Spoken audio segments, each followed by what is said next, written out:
പ്രിയപ്പെട്ട സുഹൃത്തുക്കളെ, അടുത്ത തെരഞ്ഞെടുപ്പിൽ കോൺഗ്രസ് വിജയിക്കുമോ? കോൺഗ്രസിന് അടുത്ത തെരഞ്ഞെടുപ്പിൽ കേരളത്തിൽ അധികാരത്തിലേറാൻ കഴിയുമോ? അതോ പിണറായി വിജയൻ്റെ ഈ ചീഞ്ഞ സർക്കാർ വീണ്ടും അധികാരത്തിൽ വരുമോ? പിണറായി വിജയൻ മൂന്നാമതും കേരളത്തിലെ മുഖ്യമന്ത്രിയാകുമോ? ഇതൊക്കെ ഇന്ന് വലിയ തോതിൽ ചർച്ച ചെയ്യപ്പെട്ടുകൊണ്ടിരിക്കുകയാണ്. അങ്ങനെ ഉണ്ടാവില്ല എന്നുള്ളതായിരുന്നു പൊതുബോധ്യമെങ്കിലും പിണറായി വിജയൻ അടുത്ത സർക്കാർ കേരളത്തിൽ ഉണ്ടാവില്ല എന്നും പിണറായി വിജയൻ അടുത്ത മുഖ്യമന്ത്രി ആവില്ല എന്നുമുള്ളൊരു പൊതുബോധ്യം കേരളത്തിൽ നിലനിൽക്കുന്നുണ്ടായിരുന്നുവെങ്കിലും കഴിഞ്ഞ കുറച്ച് ദിവസമായി 8-10 ദിവസമായി നടന്നുകൊണ്ടിരിക്കുന്ന, പ്രത്യേകിച്ച് കോൺഗ്രസിൽ നടന്നുകൊണ്ടിരിക്കുന്ന സംഭവ വികാസങ്ങൾ പിണറായി വിജയൻ വീണ്ടും അധികാരത്തിലേക്ക് വരുമോ എന്നുള്ള ചർച്ചയ്ക്കും കോൺഗ്രസ് തകർന്ന പപ്പടം പോലെ തകരുമോ എന്നുള്ള ചർച്ചയ്ക്കുമൊക്കെ കാരണമായിരിക്കുകയാണ്. എന്താ കാരണം? കോൺഗ്രസിൽ ഇപ്പോൾ നടന്ന പുനഃസംഘടന. നമുക്കറിയാം, കോൺഗ്രസ് 2 പ്രാവശ്യം കേരളത്തിൽ അധികാരത്തിൽ നിന്ന് പോയതാണ്. എന്ന് മാത്രമല്ല, കോൺഗ്രസ് പ്രധാനപ്പെട്ട 2 തെരഞ്ഞെടുപ്പ് നേരിടാൻ പോവുകയാണ്. അപ്പോൾ ആ സാഹചര്യത്തിൽ പുനഃസംഘടന എങ്ങനെയായിരിക്കും എന്നുള്ളത് ജനങ്ങളിങ്ങനെ ഊറ്റി നോക്കിക്കൊണ്ടിരിക്കുകയായിരുന്നു. കോൺഗ്രസിനെ വിജയിപ്പിക്കാൻ കഴിയുന്ന ഒരു സംഘമാണോ വരാൻ പോകുന്നത്? കോൺഗ്രസിൻ്റെ ചത്തുകിടക്കുന്ന സംഘടനയെ ശക്തിപ്പെടുത്താൻ കഴിയുന്ന ഒരു സംവിധാനം പുനഃസംഘടനയുടെ ഭാഗമായി ഉണ്ടാകുമോ എന്നൊക്കെ നോക്കിയിരുന്നവരെ തീർത്തും നിരാശപ്പെടുത്തുന്ന KC വേണുഗോപാൽ എന്ന ദേശീയ ജനറൽ സെക്രട്ടറിയുടെ പിണിയാളുകളായിട്ടുള്ള KC വേണുഗോപാലിൻ്റെ അച്ചാരം വാങ്ങുന്ന ചില ആളുകളെ കൊണ്ടുവന്ന് സ്ഥാപിച്ചിരിക്കുകയാണ് ഇപ്പോൾ KPCCയുടെ ഭാരവാഹികളായി. സുധാകരൻ എന്ന് പറയുന്ന പ്രധാനപ്പെട്ട ഒരു നേതാവിനെ മാറ്റിയിട്ട് ഒരു ജില്ലയിൽ മാത്രം കുറച്ച് പേർ അറിയുന്ന ഒരാളെ കൊണ്ടുവന്ന് വെച്ചിരിക്കുന്നു. അയാൾക്ക് പിണറായി വിജയനെതിരെ ഒന്നും ചെയ്യാൻ കഴിയില്ല എന്നുള്ള കാര്യത്തിൽ ഒരു തർക്കവുമില്ല. അതോടൊപ്പം തന്നെ അണികളുമായി ആത്മബന്ധമുള്ള ഒരു നേതാവിനെയും ഈ നേതൃത്വത്തിലേക്ക് അടുപ്പിച്ചിട്ടില്ല എന്നുള്ളതും നമ്മൾ കണ്ടിരിക്കും. അപ്പോൾ ഈ സാഹചര്യത്തിൽ കോൺഗ്രസ് നശിക്കാൻ പോകുന്നു, പിണറായി വരാൻ പോകുന്നു എന്നൊക്കെയുള്ള ചർച്ച വീണ്ടും സജീവമായിരിക്കും. അപ്പം ഞാനിന്ന് എൻ്റെ പ്രേക്ഷകരുമായി ചർച്ച ചെയ്യാൻ ഉദ്ദേശിക്കുന്നത്, ഈ പശ്ചാത്തലത്തിൽ കോൺഗ്രസിനെ ഇനി 100 സീറ്റുമായി അധികാരത്തിൽ വരാൻ കഴിയുമോ? പിണറായി വിജയനെ ഈ പറഞ്ഞ പോലെ നിലത്തടിക്കാൻ ഇനി കോൺഗ്രസിന് കഴിയുമോ എന്നൊക്കെയുള്ള ചർച്ച സജീവമായിരിക്കുകയാണ്. കോൺഗ്രസ് അണികൾ വലിയ ആശങ്കയിലാണ്, ജനങ്ങൾ പൊതുവിലും ആശങ്കയിലാണ്. അപ്പോൾ ഈ പശ്ചാത്തലത്തിൽ കോൺഗ്രസിന് അത് കഴിയുമോ എന്നുള്ള ചോദ്യത്തിന് കഴിയും എന്ന ഒരു മറുപടിയാണ് ഈ വീഡിയോയിലൂടെ എനിക്ക് എൻ്റെ പ്രേക്ഷകർക്ക് നൽകാൻ. പക്ഷെ അങ്ങനെ കഴിയണമെങ്കിൽ കുറച്ച് കാര്യങ്ങൾ ചെയ്യാനുണ്ട്. ആ കാര്യങ്ങൾ പ്രധാനമായും 2 എന്നാണ് എനിക്ക് എൻ്റെ പ്രേക്ഷകരോട് പറയാം. 2 കാര്യങ്ങൾ നടന്നാൽ കോൺഗ്രസിന് ഇനിയും 100 സീറ്റിൽ അധികാരത്തിലേക്ക് വരാം എന്നാണ് എനിക്ക് സൂചിപ്പിക്കാറുള്ളത്. അതിലൊന്നെന്താണ്? ഇനിയും പുനഃസംഘടനയുണ്ടാവണം.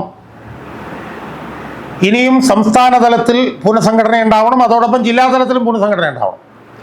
ആ സംസ്ഥാന തലത്തിൽ ഉണ്ടാവേണ്ട പുനഃസംഘടന സംബന്ധിച്ച് ചില അഭിപ്രായങ്ങൾ പറയാൻ ഞാൻ ആഗ്രഹിക്കുക. അതെൻ്റെ നിരീക്ഷണങ്ങളാണ്. ഞാൻ പറഞ്ഞ KPCC പ്രസിഡന്റ് സണ്ണി ജോസഫ് എന്ന് പറയുന്ന ആൾ വന്നു, അയാൾക്കെതിരെ ഒരുപാട് വിമർശനങ്ങളുണ്ട്. പക്ഷേ അയാൾ അവിടെ നിൽക്കട്ടെ, അയാളെ മാറ്റാനൊന്നും നിൽക്കണ്ട. അപ്പോൾ മാറ്റാൻ നിൽക്കണ്ടെന്ന് പറഞ്ഞാൽ മാറ്റത്തിന് വിധേയമാകാത്ത പാർട്ടിയൊന്നും അല്ല കോൺഗ്രസ്. കോൺഗ്രസ് അങ്ങനെ വലിയ കേഡർ പാർട്ടിയൊന്നുമല്ല. കേഡർ പാർട്ടിയിൽ പോലും പിണറായി വിജയൻ മാറി അച്യുതാനന്ദൻ വന്നിട്ടുണ്ട്. അപ്പോൾ അതുകൊണ്ട് മാറ്റമൊക്കെ വേണമെങ്കിൽ ആവാം, പക്ഷെ മാറണ്ട, അവിടെ ഇരുന്നോട്ടെ. ഇപ്പം സ്ഥാനാരോഹണം നടന്നിട്ടല്ലേ ഉള്ളൂ, അയാൾ അവിടെ ഇരിക്കട്ടെ. പക്ഷെ അയാൾ അവിടെ ഇരിക്കുമ്പോൾ കഴിവില്ലാത്ത വർക്കിംഗ് പ്രസിഡന്റുമാരുണ്ടെങ്കിൽ അവരെ മാറ്റണം.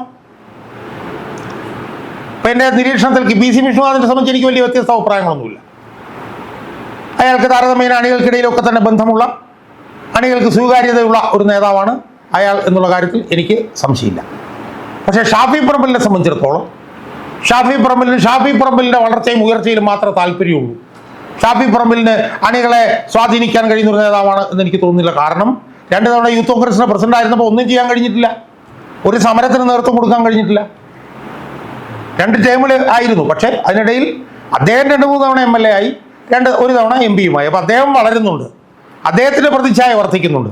പക്ഷേ ജനങ്ങളുടെ ഇടയിലും അണികളുടെ, പ്രത്യേകിച്ചും കോൺഗ്രസിൻ്റെ പാർട്ടി അണികളുടെ ഇടയിൽ അദ്ദേഹത്തിന് സ്വാധീനം ചെലുത്താൻ കഴിയും എന്ന് എനിക്ക് തോന്നുന്നില്ല.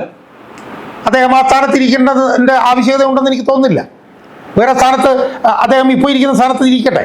അദ്ദേഹത്തെക്കാൾ കഴിവുള്ള ചെറുപ്പക്കാരായിട്ടുള്ള യൂത്ത് കോൺഗ്രസിൻ്റെ ഏതെങ്കിലും ഒരു നേതാവിനെ ആ സ്ഥാനത്തേക്ക് കൊണ്ടുവരണം എന്നുള്ളതാണ് എൻ്റെ അഭിപ്രായം.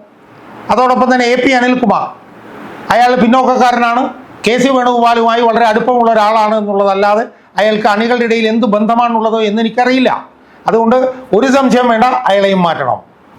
മാറ്റിയിട്ട് അണികൾക്കുമായി ബന്ധമുള്ള പിന്നോക്കക്കാരെ ആ സ്ഥാനത്തേക്ക് കൊണ്ടുവരും.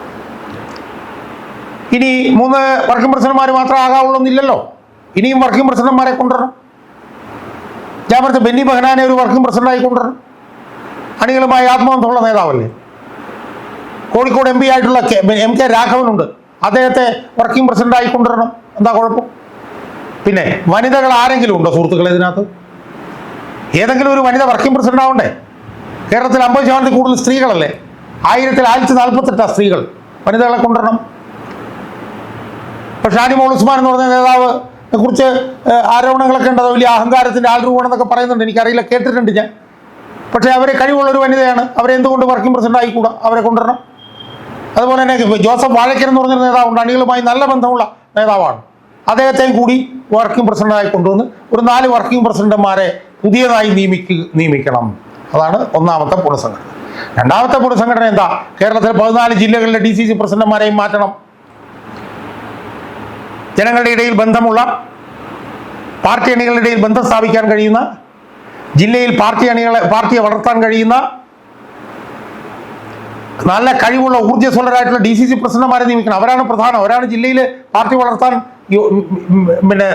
കഴിയുന്ന ആളുകൾ. അങ്ങനെ 14 ജില്ലാ പ്രസിഡന്റുമാരെ മാറ്റി അവിടെ കഴിവുള്ളവരെ കൊണ്ടുവരണം. അവിടെ ആരാണ് കഴിവുള്ളവരെ കൊണ്ടുവരണമെന്നൊന്നും ഞാൻ പറയുന്നില്ല, ഞാൻ ഈ വർക്കിംഗ് പ്രസിഡന്റുമാരുടെ അഭിപ്രായം മാത്രമേ ഞാൻ പറയുന്നു. അങ്ങനെ അടിയന്തരമായി ഒരു പുനഃസംഘടനയും കൂടി നടത്തിയതിന് ശേഷം അടിയന്തരമായി സമര പോരാട്ടങ്ങളുമായി റോഡിലിറങ്ങണം. പിണറായി വിജയനെതിരെ എത്രയോ സമര പോരാട്ടങ്ങൾക്ക് വിഷയങ്ങളുണ്ട്. അഴിമതിയുമായി ബന്ധപ്പെട്ട വിഷയമുണ്ട്, സ്ത്രീപീഡനങ്ങളുമായി ബന്ധപ്പെട്ട വിഷയമുണ്ട്, ഭൂമി കൈയേറ്റവുമായി ബന്ധപ്പെട്ടിട്ടുള്ള വിഷയങ്ങളുണ്ട്, മനുഷ്യാവകാശ ലംഘനങ്ങളുടെ വിഷയങ്ങളുണ്ട്, ഒരുപാട് വിഷയങ്ങൾ. ഈ വിഷയങ്ങൾ ഉയർത്തിക്കൊണ്ട് ഫ്രം ഡേ 1 സമര പോരാട്ടങ്ങളുമായി, തീവ്രമായിട്ടുള്ള സമരങ്ങളുമായി റോഡിലിറങ്ങണം പുതിയ നേതൃത്വം. ജനങ്ങളെ സംഘടിപ്പിക്കണം, ഭരണകൂടത്തോട് ഏറ്റുമുട്ടണം. ചിലപ്പോൾ ലാത്തിയടിയൊക്കെ കൊണ്ടുവന്നൊക്കെ ഇരിക്കും, ചിലപ്പോൾ തലപൊട്ടിന്നിരിക്കും, ചോര വന്നിരിക്കും, ആയിക്കോട്ടെ, സമര പോരാട്ടങ്ങൾക്ക് ഇറങ്ങണം. അപ്പം ആ നിലയിൽ ജനങ്ങളുമായി ബന്ധമുള്ളവരെ നേതൃത്വത്തിലേക്ക് ഇഞ്ചക്ട് ചെയ്യുകയും അവരുടെ നേതൃത്വത്തിൽ സജീവമായി സമര പോരാട്ടങ്ങളുമായി രംഗത്തിറങ്ങിയാൽ ഒരു സംശയവും വേണ്ട, അടുത്ത തെരഞ്ഞെടുപ്പിൽ 100 സീറ്റിൽ അധികാരത്തിൽ വരാമെന്നുള്ള കാര്യത്തിൽ എനിക്കൊരു സംശയവുമില്ല. മുഖ്യമന്ത്രി സ്ഥാനാർത്ഥി ആരാണെന്ന് നമ്മളിപ്പോൾ പറയണ്ട, അതൊക്കെ നമ്മൾ പിന്നെ പറഞ്ഞാൽ മതി. മുഖ്യമന്ത്രി അല്ലല്ലോ, ഈ ഗവൺമെൻറ് താഴെയിറക്കലാണല്ലോ പ്രധാനപ്പെട്ട പ്രശ്നം. എന്തായാലും വി ഡി സതീശൻ മുഖ്യമന്ത്രി സ്ഥാനാർത്ഥിയായി യോജിച്ച ഒരാളാണെന്നുള്ള അഭിപ്രായമൊന്നും എനിക്കില്ല. കാരണം അയാളുടെ പ്രവർത്തനവും കഴിഞ്ഞ 4 വർഷമായിട്ട് നമ്മൾ കണ്ടുകൊണ്ടിരിക്കുന്നതാണ്. അതുകൊണ്ട് തൽക്കാലം മുഖ്യമന്ത്രി ആരാണെന്നുള്ള കാര്യമൊന്നും ഇപ്പോൾ പറയണ്ട, അത് പിന്നീട് ചെയ്യാം.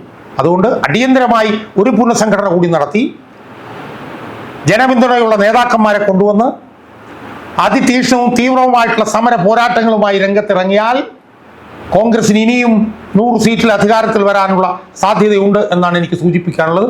അതിന് പകരം ഇപ്പോൾ ഉള്ളതുപോലെ ഏറാൻ മൂളികളായിട്ടുള്ള KC വേണുഗോപാലിൻ്റെ കോടാലിക്കൈയായിട്ടുള്ള 3ാം തരം നേതാക്കന്മാർ ഇപ്പോൾ വന്നിരിക്കുന്നവരുമായിട്ടാണ് അടുത്ത തെരഞ്ഞെടുപ്പിലേക്ക് പോകുന്നതെങ്കിൽ അഴിമതി വീരനായിട്ടുള്ള പിണറായി വിജയൻ ഒരു തവണ കൂടി മുഖ്യമന്ത്രിയായിരിക്കുന്ന സാഹചര്യം ജനങ്ങൾ കാണേണ്ടി വരും. അതുണ്ടായാൽ അതൊരു വലിയ ഒരു പ്രളയത്തെക്കാൾ വലിയ ഒരു മഹാദുരന്തമായിരിക്കും, ഒരു വലിയ മാസീവായിട്ടുള്ള ഒരു ഡിസാസ്റ്റർ ആയിരിക്കും എന്ന് മാത്രമേ എനിക്ക് സൂചിപ്പിക്കാനുള്ളൂ. അതിൽ ചെന്ന് കാര്യങ്ങൾ കലാശിച്ചാൽ അതിലൊന്നാം പ്രതി KC വേണുഗോപാലും 2ാം പ്രതി VD സതീശനായിരിക്കും എന്നുകൂടി പറഞ്ഞു വെക്കാൻ ഞാൻ ഈ അവസരത്തിൽ ആഗ്രഹിക്കുകയാണ്.